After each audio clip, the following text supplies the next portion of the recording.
आज हम फंक्शन का पोस्टमार्टम करते हैं। आज फंक्शन का अंजर पंजर ऊर्जा पुर्जा ढीला कर देते हैं। ठीक है, पहले देखते हैं फंक्शन वा का है। फंक्शन क्या होता है? फंक्शन एक होता है special type of relation. Special type of relation, एक स्पेशल टाइप ऑफ रिलेशन होता है फंक्शन। क्या स्पेशल है फंक्शन के रिलेशन में? कोई भी रिलेशन, अगर फंक्शन में एक इनपुट होता है एक आउटपुट होता है, जिसमें रिलेशन में हमने पढ़ा था मैपिंग में, ये अगर डोमेन है, यहाँ से यहाँ मैप हो रहा है तो मतलब ये डोमेन है और ये को डोमेन है। ठीक है, जहाँ पे मैप हो रहा है, मैपिंग एंड हो रहा है, वो को डोमेन है। ओके, इसमें मैं बोलता हूँ 1 2 3 है, इसके अंदर मैं बोलता हूँ ABCD है। बराबर, मैंने E से E को मैप 1 2 से B को मैप किया, 3 से C को मैप किया। बराबर, 1 से A, 2 से B, 3 से C को मैप कर दिया। अब ये इनपुट से ये आउटपुट है। फंक्शन क्या कहता है? फंक्शन कहता है पहली बात कि डोमेन के सभी एलिमेंट मैप होने चाहिए। मैप, इसका ये भी मतलब हुआ कि कोई भी इनपुट डालूं, मुझे इनपुट डालो तो मुझे आउटपुट निकलना चाहिए। डोमेन का कोई भी एलिमेंट का इनपुट एटलीस्ट मैप्ड होना चाहिए एक के साथ। ये पहली बात कहता है फंक्शन। दूसरा जो कंडीशन है फंक्शन का, वो बहुत ईजी है कि एक इनपुट का दो आउटपुट नहीं। समझिए देखो, अगर मैं 2 से मैं A को भी मैप कर दूं यहाँ पे, तो मतलब 2 का A भी आउटपुट है, B भी है। मतलब फंक्शन में दो आउटपुट नहीं आने चाहिए। एक इनपुट का एक ही आउटपुट, ये दोनों कंडीशन सेटिस्फाई हो कोई भी रिलेशन में, तो वो रिलेशन फंक्शन कहते हैं हम उसे।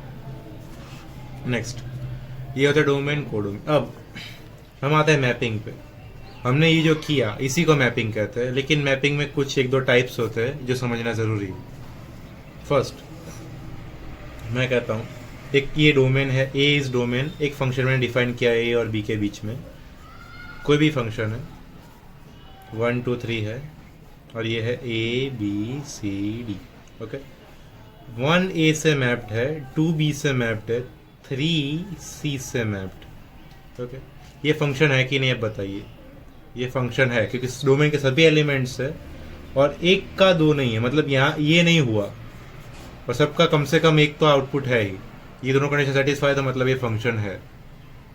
अब देखते हैं, अब एक को डोमेन के ऊपर थोड़ा ध्यान से नजर डालिए। आप देखिए, खेल ज्यादा को डोमेन का भी है ज्यादा इसमें। देखो, को डोमेन का ही खेल है ये सारा, इनटू 1 2 जो कुछ भी होता है। ठीक है, फर्स्ट चीज देखिए, इसके सभी एलिमेंट्स, एक एलिमेंट पे दो तो मैपिंग नहीं है। मैंने बोला एक इनपुट के दो आउटपुट नहीं होने चाहिए। मैंने ये नहीं बोला कि दो इनपुट का एक सेम आउटपुट नहीं हो सकता, दो इनपुट का एक आउटपुट नहीं हो सकता, ऐसा मैंने नहीं बोला। दो इनपुट का एक आउटपुट चलता है, लेकिन इसमें एक इनपुट का एक ही है, दो एक जगह मैप नहीं हो रहे। एक आउटपुट दो इनपुट का नहीं आ रहा। ठीक है, देयरफॉर ये 1 1 मैपिंग है। क्यों 1 1 मैपिंग? मतलब जिसके अंदर ये ना हो रहा हो, दो इनपुट का सेम आउटपुट ना आ रहा हो, ये नहीं हो रहा, मतलब ये 1 1 मैपिंग है। मतलब एक इनपुट का एक ही आउटपुट है और यूनिक आउटपुट है। 1 1 मैपिंग मतलब यूनिक आउटपुट्स, हर एक का अलग आउटपुट अलग है। एक इनपुट का एक आउटपुट अलग है, दो इनपुट का सेम आउटपुट नहीं है, इसलिए 1 1 मैपिंग है। अब देखिए, चलो मैं करता हूँ सेम। मैं वही डोमेन लिया, वही को डोमेन लिया। आ जाइए, देखते हैं ध्यान से। बहुत सही 1 से A को मैप किया, मैं 2 से B को मैप किया, 3 से भी B को मैप किया। अब ये 1 1 है? नहीं है, क्योंकि एक आउटपुट का है, ये दो इनपुट से सेम आउटपुट आ रहा है। तो ये जो 1 1 नहीं होता, वो मैनी टू 1 मैपिंग होता है। और ध्यान से अगर एक भी मैनी टू 1 मैपिंग हुआ, बहुत बड़े ऐसे मैंने 50 बना दिए, मैंने ये 50 बना दिए, सब में 1 1 है, पर एक में ऐसा मैनी टू 1 हुआ, तो पूरा का पूरा फंक्शन मैनी टू 1 कहते हैं। तो मैनी टू 1 मैपिंग वाला फंक्शन है ये। अब पहले वाले पे वापस आते हैं। पहले वाला अपना फंक्शन इजी था, 1 2 3, इसका आउटपुट आ रहा था ABCD। ओके, मैं क्या करता हूँ, मैं D को हटा देता हूँ। मैं बोलता हूँ को डोमेन में D है ही नहीं, को डोमेन में ABC ही है। 1 से A, 2 से B, 3 से C। ये है A, ये है B, ये है डोमेन, ये है को डोमेन। अच्छा, एक बात बता दूं मैं आपको, जो चीज़ जो फर्स्ट होती है, जो इनपुट होता है, इनपुट को हम कहते हैं प्री इमेज, को हम कहते हैं प्री इमेज और आउटपुट को हम कहते हैं इमेज। मतलब जो भी आउटपुट आ रहे हैं उनको इमेज कहते हैं, ठीक है। और आउटपुट हमेशा कोडोमेन से होता है, इनपुट डोमेन से होता है। नेक्स्ट, मैंने बोला डी है ही नहीं। अब आप बोलोगे कौन, मैं बोलता हूँ आपसे पूछता हूँ ये कौन से टाइप का मैपिंग है। एक तो फंक्शन है कि नहीं, फंक्शन है क्योंकि सबके सब इनपुट मैप्ड है। एक इनपुट के दो आउटपुट नहीं है, मतलब ये फंक्शन तो है, ये फंक्शन तो है बराबर। लेकिन ये 1-1 भी है, ये आपने देख लिया। पर मैं बोलूँ ये 1-1 है और ऑन टू भी है। अब बोलने के ऑन टू क्या होता है? ऑन टू का सीधा मतलब होता है कि कोडोमेन के सारे एलिमेंट मैप्ड, कोडोमेन के सारे एलिमेंट मैप्ड। देखो एक भी एलिमेंट छूटना नहीं चाहिए, उसको ऑन टू कहते हैं। अगर पहले वाला हम फिर से लाते हैं 1 2 3 और ABCD है, इसमें मैं इस बार डी नहीं निकाला। 1 से A, 2 से B, 3 से C, ये है A, ये है B, ये डोमेन, ये है कोडोमेन। मैं डी लिखता हूँ, यहाँ पे C लिखता हूँ, ठीक है। देखो इसमें डी बच गया, डी के साथ कोई भी, डी के लिए कोई भी इनपुट है ही नहीं, लेकिन डी है इसके अंदर, तो इसलिए ये ऑन टू नहीं है, ये ऑन टू नहीं हुआ। जो ऑन टू नहीं होता उसको हम इनटू कहते हैं, जो ऑन टू नहीं होता वो इनटू होता है, ठीक है।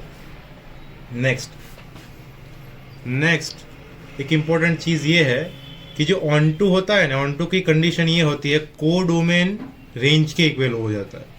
और आप बोलोगे रेंज क्या है? रेंज मतलब आउटपुट्स का फंक्शन, रेंज मतलब आउटपुट्स का सेट, आउटपुट्स के सेट को रेंज कहते हैं। तो इसमें मैं रेंज निकालूँ तो आराम से बनेगा ABC। इसमें ABC भी रेंज है, ये रेंज हुआ। कोडोमेन भी ABC ही है, तो ये ऑन टू है। इसमें रेंज बनेगा ABC, आउटपुट्स कौन से? ABC है, D नहीं है। रेंज बनेगा ABC, ध्यान से, रेंज होगा ABC, लेकिन कोडोमेन होगा ABCD, इसलिए range is not equal to codomain, इसलिए ये ऑन टू नहीं है।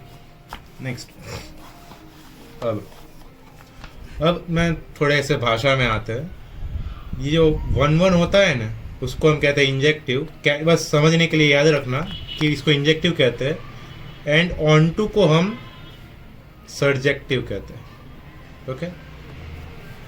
अब कोई फंक्शन अगर 1-1 और ऑन टू दोनों है, जैसे ये फंक्शन, ये 1-1 और ऑन टू दोनों है, तो इसको मैं कहता हूँ बाइजेक्टिव। जो 1-1 और ऑन टू दोनों होता है, 1-1 प्लस ऑन टू जो फंक्शन होता है वो होता है बाइजेक्टिव।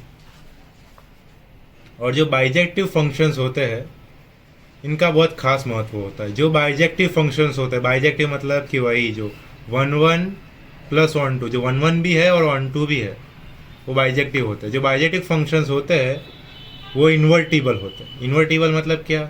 मतलब उस फंक्शन का इन्वर्स निकल सकता है। जैसे मैं एक फंक्शन डिफाइन करता हूँ f(x) इक्वल्स x+2, ठीक है। और मैं एक फंक्शन डिफाइन करता हूँ g(y) इक्वल्स y-2। अब देखो मैं कहता हूँ f(x) इक्वल्स y है, g(y) कुछ है नहीं। देखो अब मैं f(x) में इसके अंदर आउटपुट डालता हूँ, मैं इनपुट डालता हूँ कोई भी, मैं इसमें x इक्वल्स 1 लेता हूँ, x+2 3 आया। अब मैं इसको y में डालता हूँ, 3 - 2 1 वापस आ गया। मतलब मैंने जो इनपुट डाला वो फंक्शन के अंदर गया, ध्यान से, फंक्शन के अंदर गया। बाद में मैंने उसके ऊपर एक और फंक्शन लगाया जिसको इन्वर्स कहते हैं, तो आंसर में इनपुट वापस आया। तो इन्वर्स का काम होता है कि वो उसको उल्टा कर दे। नेक्स्ट, अब मैं बोलता हूँ कंपोजिट फंक्शंस।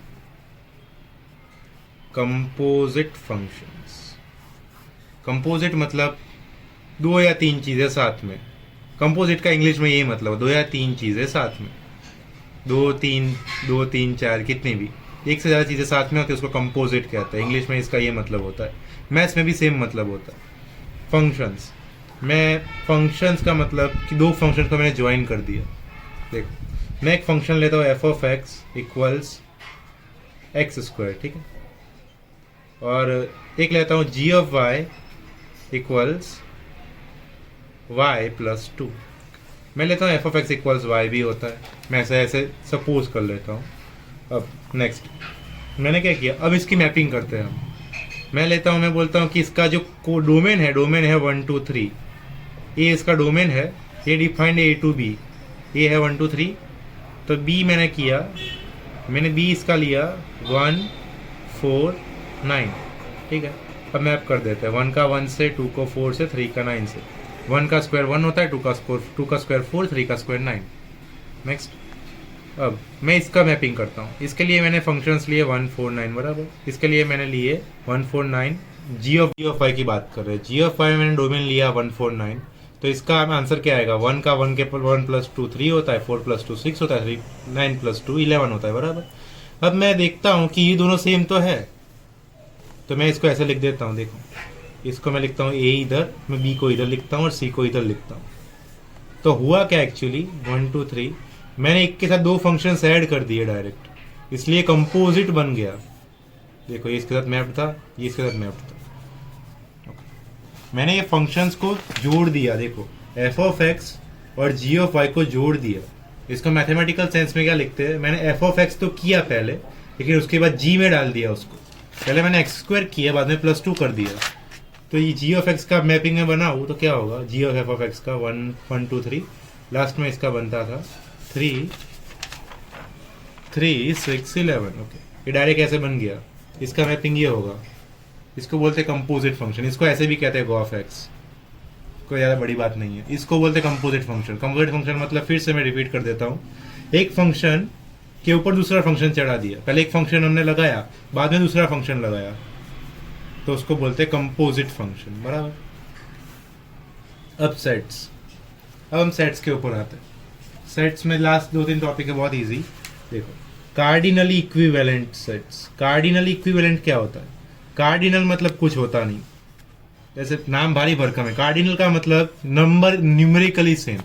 मतलब मैं सेट लेता हूँ 1 2 3, एक सेट लेता हूँ पी क्यू आर, ठीक है। ये दोनों कार्डिनली इक्विवेलेंट है, क्यों? क्योंकि इसमें भी 3 एलिमेंट, इसमें भी 3 एलिमेंट। मैं लेता हूँ ए बी और मैं लेता हूँ 4 2, बराबर। इसमें भी दो, इसमें भी दो, ये दोनों कार्डिनली इक्विवेलेंट सेट्स। अब कंपेरेबल सेट्स और इनकम्पेरेबल सेट्स।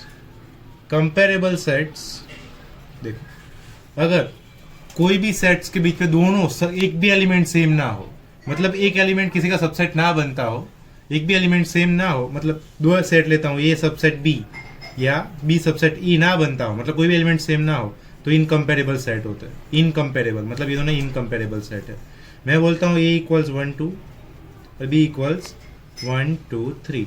अब हम देख सकते हैं 1 इज सबसेट ऑफ बी, तो मतलब ये कंपेरेबल सेट्स है।